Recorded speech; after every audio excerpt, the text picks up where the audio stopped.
keorganisasian ini maksudnya kayak di organisasi gitu ya. Maksudnya kalau dalam suatu perusahaan atau organisasi itu kan ada namanya departemen pemasaran atau ada fungsi fungsional itu kan ada departemen pemasaran, distribusi, produksi dan gitu ya. Nah itu ada termasuk daripada organisasi pengorganisasian gitu ya. Terus untuk pelanggan berikutnya, kalau yang ini yang biasa dilaksanakan oleh seorang manajer dengan kata kerjanya, yang ketiga adalah tentang aktuatel. Ya. Ada yang bisa menjelaskan tentang aktuatel? Mas? Kasih aktuatel itu menggerakkan, jadi melaksanakan apa yang telah ini ya, yang tadi itu kan perencanaan ya, yang telah direncanakan, tetapi menggerakkan yang telah dibagi itu. Dalam industri itu kan ada ini bicara tentang sumber daya manusia ya, itu kan ada yang bagian operasional, ada yang bagian produksi atau bagian distribusi, ada itu. Nah semua yang telah diorganisasikan itu semua digerakkan, maksudnya mulai kerja gitu. Dan ingat bahwa manajemen itu selalu terpancang dengan waktu, selalu diatur dengan waktu. Jadi kalau misalnya ini sudah ada ketentuan, maka untuk untuk menyelesaikan sesuatu, misalnya ini ada jangka waktunya mungkin 3 bulan atau 1 tahun gitu. Ini kira-kira dari setelah kebijakan ini apakah bisa menghasilkan sesuatu yang telah ditentukan. Itu adalah aktuatel, jadi menggerakkan semua itu. Kita masih melanjutkan tentang ini kerangka kerja manajemen yang dilaksananya manajer. Aktuatel itu menggerakkan, jadi mulai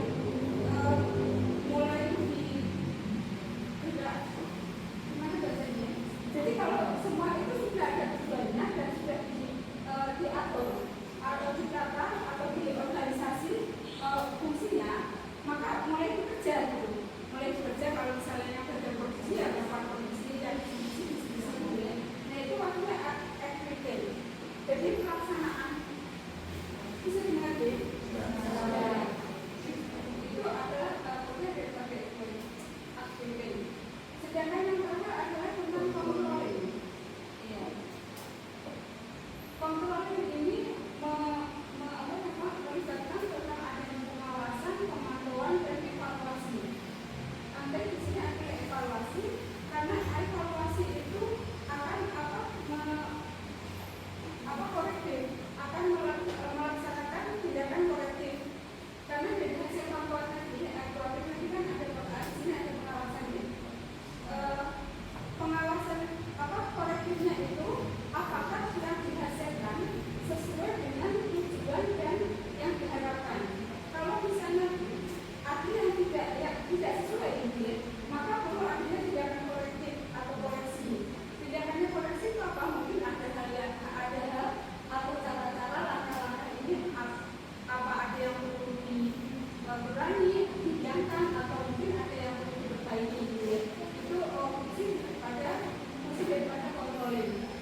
menghindari kalau itu suatu ancaman, maka dia akan melakukan suatu menghindari ancaman itu. Atau kalau itu merupakan suatu peluang, maka dia akan cepat meraih atau merebut peluang itu. Jadi itu perlunya intuisi. Makanya manajemen strategi itu perlu adanya seorang ahli strategi. Oke. Karena itu kebanyakan ada belajar sejarah atau apa namanya, perlu sejarah apa, histori dari perusahaan, karena dengan histori itu seorang pemangku apa namanya kendali sebagai kendali itu akan bisa membaca apa hasilnya. Jadi kalau misalnya suatu rencana itu sudah pernah dilaksanakan, ternyata hasilnya seperti ini, hasilnya seperti A misalnya, maka kalau A ini memberikan sesuai yang diharapkan atau sesuai tujuan, maka akan dilanjutkan atau dikembangkan. Tetapi kalau memang tujuannya itu atau hasilnya itu tidak sesuai dengan tujuan, maka dia akan mencari alternatif atau istilahnya pengembangan. Maksudnya akan melakukan strategi atau langkah-langkah yang lebih baik untuk memperbaiki bagaimana agar hasilnya itu sesuai dengan tujuan. Mungkin akan melakukan seperti ini.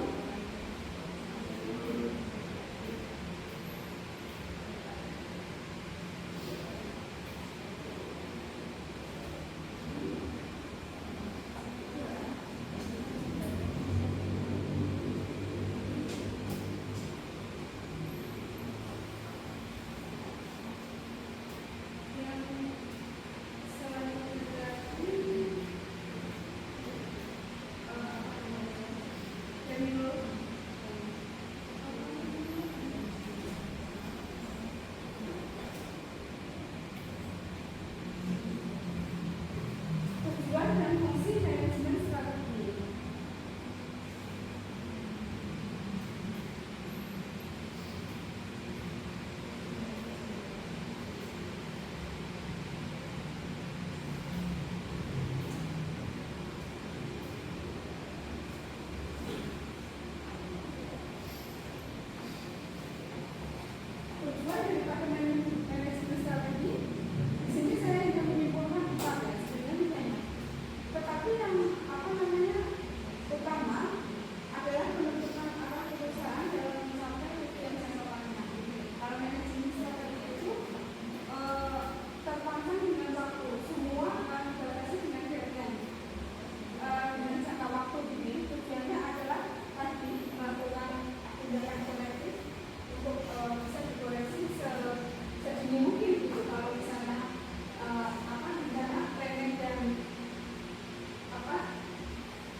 investasi pribadi, kekayaan pemegang saham, yaitu adanya dividen, apresiasi dan saham. Penggunaan sumber daya itu bisa dihitung dari ROE dan ROI. ROE itu apa? Aset tentang tentang keuntungan kalau itu investasi. Jadi hasil yang dihasilkan ini. Kalau dalam suatu perusahaan itu kan ada investor, ada yang investasi. Nah, perusahaan ini bisa mengelola dana investasi itu untuk menghasilkan keuntungan berapa itu bisa dilihat dari ROI. Tapi kalau ROI itu ekuitas, dari ekuitasnya. Reputasi suatu perusahaan itu juga dipikirkan oleh pemangku jabatan ini tadi, manajemen strategi. Karena kalau suatu perusahaan dia sudah punya image yang bagus dari konsumen, itu biasanya menjadi trust, menjadi misalnya kayak Apple itu harganya mahal, tapi pasti dituju gitu. Jadi semua itu kayak ini membeli yang itu, kecuali secara status sosial itu mendongkrak juga, mungkin dari fitur-fitur atau kualitasnya itu mungkin lebih gitu.